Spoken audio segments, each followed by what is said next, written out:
Hi, I'm Lucy Gilmore, and I'm here to participate in Sourcebook's Romance Author StoryTime, where romance authors are popping in and reading excerpts from their books to help while away the hours while we're all sitting at home. So today I will be reading from Puppy Love, which is the first in a 3-book series about a group of sisters who train service animals for those in need. The first two, Puppy Love and Puppy Christmas, are out now. Puppy Kisses will be out at the end of June, so I hope you enjoy.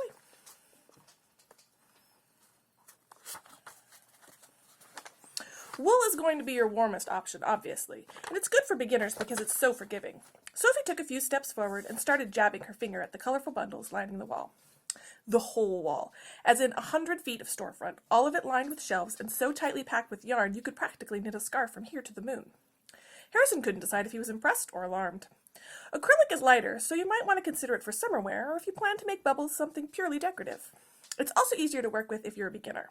If you care about sustainability, of course, you could always go for something organic and cotton. Now me, I'm obsessed with this alpaca stuff right here.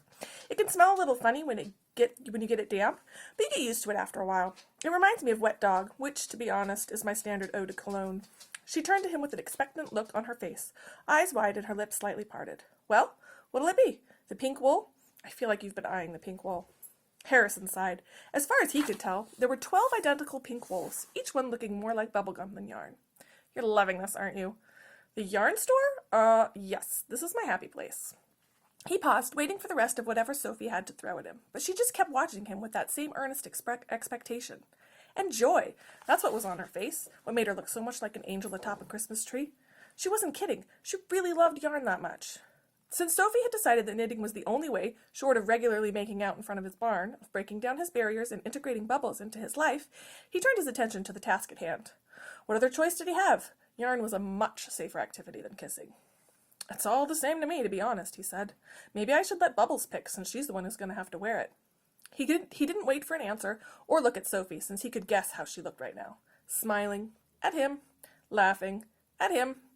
As much as you love your sock, Bubbles, Sophie said you don't look up to snuff. She thinks you need to be dressed up in handmade finery. He ignored the choking sound of Sophie's laughter behind him, and picked up the puppy, who had been sitting patiently at his feet. Holding her up to the wall of yarn, he asked, "Which one do you like?" Bubbles gave a Pomeranian squirm, a movement he was rapidly coming to realize was her standard expression of joy. Since he had no other way to interpret her mysterious canine desires, he decided to go with it, passing her over the wall and seeing which woolly bundle caused her to wriggle the most. "White?" he asked. She worked her way toward a pearly, bridal-looking thing in one corner. "Are you kidding? After Labor Day?" That was a thing, right? He vaguely remembered that being a thing. The choking sound became strangled. "Pick something more practical, please," he admonished the puppy. "Black is what I recommend. The color of soot and ashes. You have no idea how hard these are to get out of clothes after a few weeks of non-stop exposure." "Maybe fire engine red? That seems appropriate." Sophie stepped forward to stand next to him. As he expected, her voice and her shoulders were shaking with laughter. A lady always looks striking in red. They say women who wear it are more attractive to members of the opposite sex. As Sophie had chosen to wear a deeply vibrant pair of red pants that day, Harrison could only assume she was pushing him again. The pants themselves weren't overwhelming. Other than the color, which drew the eye inevitably toward the rounded curves of her ass, they were like any other pants. Except for some godforsaken reason, they stopped just above Sophie's ankles. Capri pants, he'd heard them called. In no way, shape, or form an item of clothing to be sexualized, especially since she'd paired them with a simple black t-shirt. But damn! Every time she walked into his line of vision, his gaze was drawn inexorably down to where the flash of her ankles peeked above a pair of shiny black heels. Like the rest of her body parts, those ankles looked sleek and delicate, and he wanted to explore them at his leisure. Ankles, of all fucking things. A few more weeks in this woman's company, and he was going to have to start asking people to cover their piano legs like some scandalized Victorian maiden. "It's biological," Sophie added, continuing the conversation as though Harrison were taking part in it instead of growing hard while staring at a wall of yarn.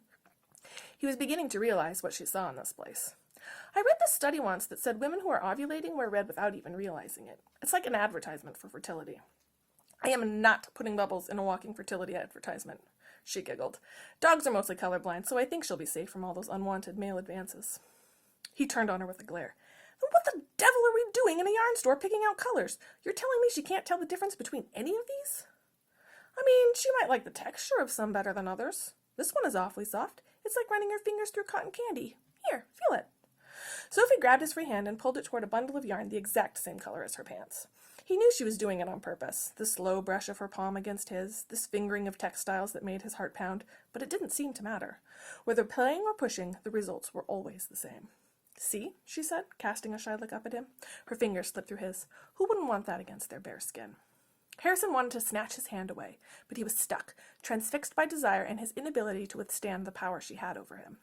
He also wanted to tell her exactly what he was thinking, that cotton candy wasn't his vice. Pulled taffy, that was his poison, and that was exactly what Sophie felt like. Taut muscles and soft skin, the endless tugging and straining that happened whenever she drew near. Naturally, he could say no such thing. Even if he were a master of oratory prowess, he had no way of knowing what that kind of reaction a declaration like that would elicit. Wide-eyed shock seemed a likely possibility. Revulsion was definitely a contender, or Sophie might, as she was doing much more often these days, laugh. Which was why the only thing that eventually left his lips was something gruff and inadequate to capture his feelings. "Is that why you're wearing red today?" he asked, with a whirl of his finger in the direction of her legs. Her hand twitched in his, and her cheeks broke out in twin pink circles, but she didn't let go. It was as good a metaphor for this woman as anything. Tenacious, that's what she was. She had to be to have stuck this thing out with him for so long. "It was Dawn's idea," she said, "which, since you've met her, I'm sure you can understand." He didn't. Sophie's sisters hadn't seemed to be overly fond of red to him. In fact, the only thing he'd been able to glean during that painful session in their kitchen was that they were terrifying. "She seemed okay," he said, hedging. Her mouth fell open in a slight part. "Okay? Dawn? The one with the wavy hair and the killer smile?" He nodded. She stared at him for a moment, her eyes narrowing in disbelief. "That was your takeaway, after 45 minutes in her company, that she's okay." He shrugged uncomfortably. "Why? Isn't she?"